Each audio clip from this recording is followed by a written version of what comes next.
हाय दोस्तों, एकता technical coaching में आपका स्वागत है। मैं जितेंद्र सर आज आप लोगों के लिए लेकर हाजिर हूँ एक अपने नए स्टूडेंट को, और इनका नाम है प्रशांत। और ये आज हमारे और इनके बीच में आज एसी सिंगल फेज मोटर और इसमें विशेष रूप से स्प्लिट फेज मोटर और कैपेसिटर मोटर के बीच वार्तालाप है और कुछ क्वेश्चन भी पूछे जाएंगे। तो एक इंटरव्यू का ही तरीका है या तौर तरीका जो है, इसमें बहुत सारे क्वेश्चन हमारे और इनके बीच में पुटअप होने वाले हैं। तो आप लोग बने रहिए हमारे चैनल पर, छोड़ कर के मत जाइए, वीडियो पूरा देखिए। ठीक है दोस्तों, वीडियो को लाइक शेयर सब्सक्राइब नहीं किया है तो सबसे पहले वीडियो को सब्सक्राइब करें, और जिसके कारण हमारा किसी भी वीडियो का नोटिफिकेशन सबसे पहले आपको प्राप्त हो। चलिए दोस्तों, मिलते हैं प्रशांत जी से। चलिए प्रशांत जी, बताइए आप की पढ़ाई वर्तमान में कैसे चल रही है, और अपने सभी दोस्तों को नमस्ते कहिए। हाय दोस्तों, मेरा नाम प्रशांत राज है और मैं इस कोचिंग में 4 या 5 महीने से पढ़ रहा हूँ। जब से मैं यहाँ पर पढ़ रहा हूँ मुझे बहुत अच्छा रिस्पांस मिल रहा है। समझ लीजिए एक प्रकार से हमारी तैयारी यहाँ बहुत बढ़िया चल रही है। जब हमारे घर में एक चाचा यहाँ पढ़ते थे हमारे, तो उनके निर्देशन पर हम यहाँ पर आए हैं और तैयारी बहुत बढ़िया चल रही है। और यहाँ पर हमेशा सर जो है सबका इंटरव्यू लेते हैं और मतलब पढ़ाई एक प्रकार से बहुत अच्छा ही होती है। यहाँ पर बहुत दूर दूर से लोग यहाँ पर पढ़ने आते हैं और सिलेक्शन बहुत लोगों का यहाँ पर हुआ है। तो सिलेक्शन की अगर बात की जाए तो कोचिंग तो यहाँ छोटी है, लेकिन इस बार कॉलेज में जो पास में यहाँ ITI कॉलेज हैं, तो उस कॉलेज के बच्चे बहुत सारे हमारे यहाँ रहते हैं। तो जिनका मतलब ITI फाइनल नहीं हुआ है, उसके बावजूद भी जो कंपटीशन वाले बच्चे रहते हैं वो कम लोग रहते हैं। कम लोगों में रहते हुए हमारे यहाँ से 12 स्टूडेंट ने इस बार पेपर दिया था, एग्ज़ाम दिया था, जिनका इंटरव्यू लगभग हो चुका है। 1 या 2 लोग शायद बचे हुए हैं, बाकी सब लोगों का इंटरव्यू हो गया है। और उसमें से 12 में से हमारे यहाँ से 5 लोग जो है सिलेक्ट हुए थे, और जितने फर्स्ट पेपर में सिलेक्ट हुए हैं वो फाइनल मेरिट तक भी गए हैं। इनमें से एक लोग को मान बहादुर जी, इनको कानपुर मिला हुआ है केस को, और 4 लोगों को सुल्तानपुर मिला हुआ है। तो दोस्तों चलिए समय को बर्बाद ना करते हुए कुछ क्वेश्चन इनसे पूछे जाते हैं सिंगल फेज इंडक्शन मोटर के, जिनके बारे में ये बहुत अच्छी तरीके से जवाब देंगे। और ये बता रहे हैं कि हमको 4 से 5 महीना हुआ है, तो ये खुद ही आपको पता चल जाएगा 4 से 5 महीने में इन्होंने हमारे निर्देशन में क्या सीखा है। तो प्रशांत जी बताइए कि आज आपको सिंगल फेज कैपेसिटर मोटर दिया गया था और इसी के बारे में आपको क्वेश्चन बताना है। तो क्या आप इसके बारे में कैसा महसूस कर रहे हैं, मतलब क्या आप इसके बारे में कोई भी क्वेश्चन आपसे पूछा जाए तो बता सकते हैं हमारे दोस्तों को? हाँ सर, बता सकते हैं। अच्छा, तो मूल रूप से कौन कौन से मोटर के बारे में बता सकते हैं? सर स्प्लिट मोटर, और सर जी कैपेसिटर प्रेरण मोटर, और सर जी शेडेड पोल मोटर। अच्छा, शेडेड पोल मोटर तक बता रहे हैं। इनकी तैयारी जो है, तैयारी तो वैसे सभी मोटर की है सिंगल फेज में जितने भी हैं, लेकिन मैंने इनको कुछ पार्ट्स बांटे हुए हैं। इनको 3 मोटर के बारे में बताया था, तो इसी के लिए जो है विशेष रूप से तैयार करके अपना आए हैं। ठीक है, तो अब आगे ये बताइए कि जो हमारा सिंगल फेज इंडक्शन मोटर है ये मूल रूप से किस सिद्धांत पर कार्य करता है? सर जी सिंगल फेज मोटर जो है ये भी 3 फेज मोटर की भांति फैराडे के विद्युत चुम्बकीय प्रेरण के सिद्धांत पर कार्य करते हैं। अच्छा, फैराडे के विद्युत चुम्बकीय प्रेरण के सिद्धांत पर बता रहे कार्य करता है। क्या आपने कभी फैराडे का सिद्धांत सुना है? हाँ सर, सुना है। हाँ, तो बता सकते हैं कुछ इसके बारे में?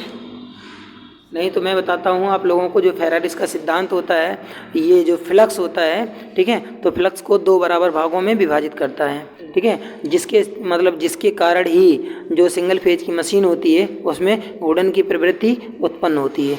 अच्छा बताइए, जो सिंगल फेज की मोटरें होती हैं क्या ये स्वचालित होती हैं? इनको स्वचालित होती हैं या फिर इनको स्वचालित बनाना पड़ता है? नहीं सर जी, स्वचालित बनाना पड़ता है सर जी। अच्छा, इनको स्वचालित बनाना पड़ता है।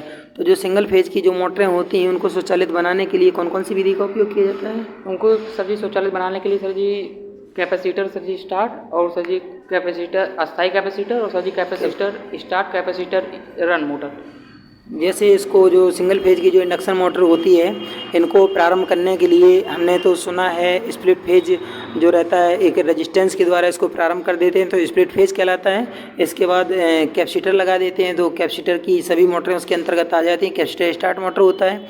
इसके अलावा जो होती है शेडेड पोल मोटर होती है, ठीक है। तो शेडिंग रिंग के द्वारा इनको प्रारंभ किया जाता है, यही है ना? जी। हाँ, तो थोड़ा सा कन्फ्यूज हुआ है इनको, लेकिन पढ़े तो हैं, बढ़िया से बता रहे हैं। कैपेसिटर के द्वारा इनको प्रारंभ किया जाता है। तो कैपेसिटर में 3 मोटरें होती हैं, ठीक है।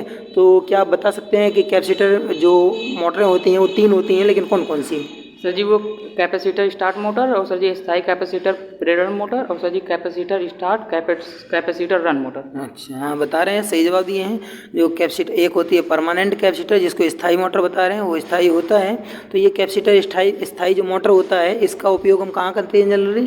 सर जी स्थायी सर जी सीलिंग फैन और सर फर्राटा पंखा हो गया सर जी, टेबल फैन और तो बता रहे हैं कि जो स्थायी परमानेंट जो कैपेसिटर होता है इनका उपयोग हम टेबल फैन, सीलिंग फैन और जो फर्राटा पंखा जो मार्केट में आते हैं, ठीक है, इन सभी फैन में इनका उपयोग जनरली किया जा रहा है। तो आप बता सकते हैं कि जो सिंगल फेज की स्प्लिट फेज जो मोटर होती है तो इसको फेज को स्प्लिट किसके माध्यम से किया जाता है? रजिस्टेंस के माध्यम से। ये रजिस्टेंस जो स्प्लिट फेज किया जाता है, ये रजिस्टेंस किस वाइंडिंग में और किस रूप में इसको जोड़ा जाता है? सर जी श्रेणी क्रम में। अच्छा, श्रेणी क्रम में जोड़ा जाता है। वाइंडिंग कौन सी रहती है? 2 वाइंडिंग होती हैं इसमें, स्प्लिट फेज मोटर में 2 वाइंडिंग होती हैं। स्टार्टिंग वाइंडिंग और सर जी CFS। स्टार्टिंग वाइंडिंग होती है और रनिंग वाइंडिंग होती है, 2 रनिंग वाइंडिंग जी सर, ठीक है। स्टार्टिंग वाइंडिंग और रनिंग वाइंडिंग 2 वाइंडिंग होती हैं, ठीक है।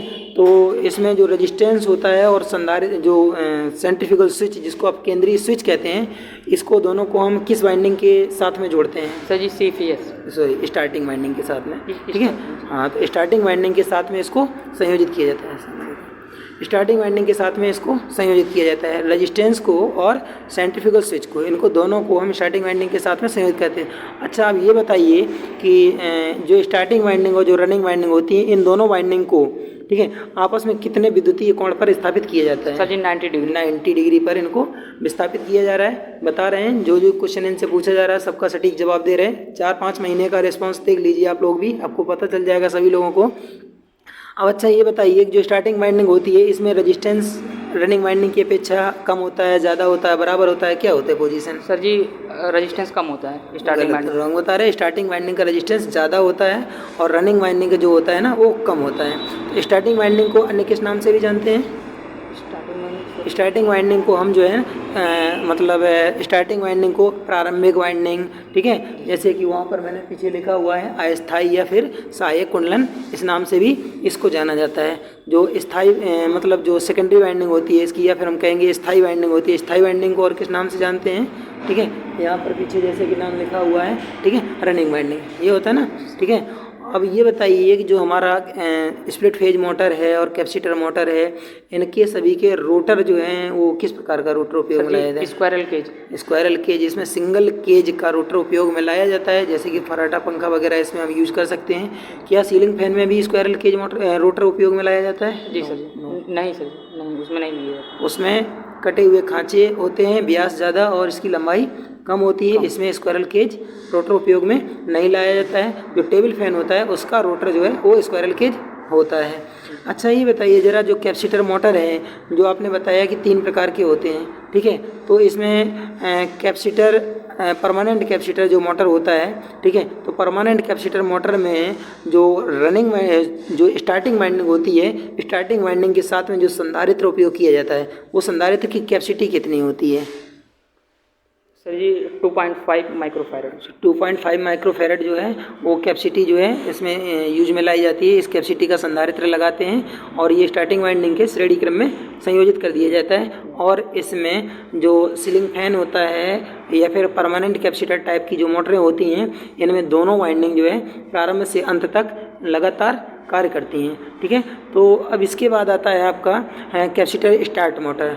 तो कैपेसिटर स्टार्ट मोटर में जो स्टार्टिंग वाइंडिंग होती है उसके साथ में एक हम संधारित्र लगाते हैं और एक क्या पोजीशन रहता है? सेंट्रीफ्यूगल स्विच लगाते हैं, CFS लगा रहता है, ठीक है। तो जो सेंट्रीफ्यूगल स्विच होता है, ठीक है, सेंट्रीफ्यूगल स्विच होता है और संधारित्र होता है, इनको हम स्टार्टिंग वाइंडिंग के किस क्रम में जोड़ते हैं? श्रेणी क्रम। अच्छा, श्रेणी क्रम में बता रहे हैं कि इसको स्टार्टिंग वाइंडिंग के श्रेणी क्रम में संयोजित कर दिया जाता है। और एक और मोटर होती है कैपेसिटर टाइप ही, जिसमें capacitor start capacitor run motor कहते हैं। तो इसमें जो जिस संधारित्र से मशीन को स्टार्ट किया जाता है वो कैपेसिटर कितनी कैपेसिटी का होता है, बता सकते हैं क्या? सर जी वो 10 से 200 माइक्रोफैरड। हाँ, 10 से 200 माइक्रोफैरड का उसमें कैपेसिटर हम उपयोग में ला सकते हैं। और ये मशीन जो होती है ना, इस मशीन का उपयोग हम लेथ मशीन पर कर लेते हैं नॉर्मली, ठीक है। या फिर हम जो टिल्लू पंप जो लगाते हैं, 1 फेज़ की मोटर आती है या फिर 1 HP की मोटर आती है या 1.5 HP की, 2 HP की, ऐसी जो टिल्लू पंप में घरेलू पंप में जो लगाते हैं पानी खींचने के लिए, ठीक है। ये capacitor start capacitor run motor होती है। तो इसमें जो मतलब 2 कैपेसिटर लगाते हैं। एक कैपेसिटर तो आपने बता दिया 10 माइक्रोफैरड से 200 माइक्रोफैरड के बीच में इसको स्थापित कर देते हैं। और जो एक और इसमें कैपेसिटर जो स्थापित किया जाता है जो कंटिन्यू लगा रहता है, ये कितने कैपेसिटी का रहता है? 2.5 होता है ना, जो छोटा कैपेसिटर होता है 2.5। अच्छा ये बताइए कि जो संधारित्र मोटर होती हैं, ठीक है, capacitor start motor, capacitor run motor या परमानेंट कैपेसिटर मोटर, इसमें कैपेसिटर लगाने का मुख्य उद्देश्य क्या होता है? क्यों लगाते हैं इसमें कैपेसिटर? सर जी ये मतलब इसके लगाने का मुख्य उद्देश्य सर जी ये है कि मशीन को प्रारंभ करना होता है, मशीन को सर प्रारंभ करना, इसको मशीन को प्रारंभ करना होता है। और दूसरी बात होती है कि मशीन का जो पावर फैक्टर होता है उसको क्या कर देता है? बढ़ा देता है ना। पावर फैक्टर को बढ़ाने का मुख्य कार्य करती है, मतलब करते हैं ये संधारित्र, ठीक है। तो इसके अलावा शेडेड पोल मोटर होती है। तो शेडेड पोल मोटर में शेडिंग रिंग हम किस धातु का बनाते हैं? कापर का, जो कापर का स्थापित किया जाता है शेडिंग रिंग। तो जो शेडेड पोल मोटर होती है इसमें मूल रूप से हम मतलब एक वाइंडिंग करते हैं जिसका नाम होता है हमारा रनिंग वाइंडिंग या स्टार्टिंग वाइंडिंग। हम दोनों पोजीशन में एक ही वाइंडिंग होती है इस पर, और दूसरी वाइंडिंग का कार्य जो है वो शेडेड पोल करता है ना। तो शेडेड पोल इसका नाम क्यों पड़ा? क्योंकि इस पर एक शेडिंग रिंग लगाई जाती है, कापर का एक छल्ला लगाया जाता है, ठीक है दोस्तों, कापर का छल्ला लगाया जाता है। इस मोटर का रोटर भी कैसा होता है?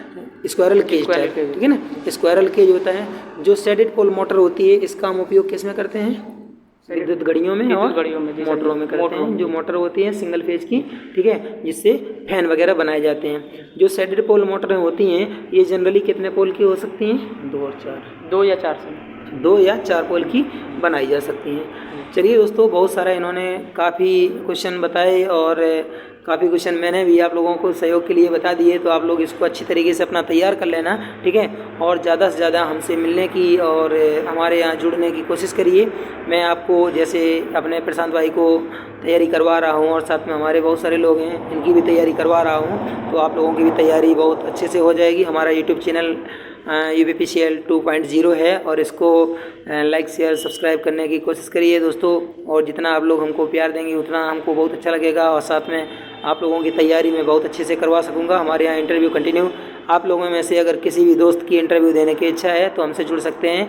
हमारा नंबर आपको डिस्क्रिप्शन में मिल जाएगा, उस नंबर पर संपर्क करके और आप लोग हमारे कोचिंग सेंटर में आकर के और इंटरव्यू दे सकते हैं। Thank you for my watching. Thank you दोस्तों, बाय।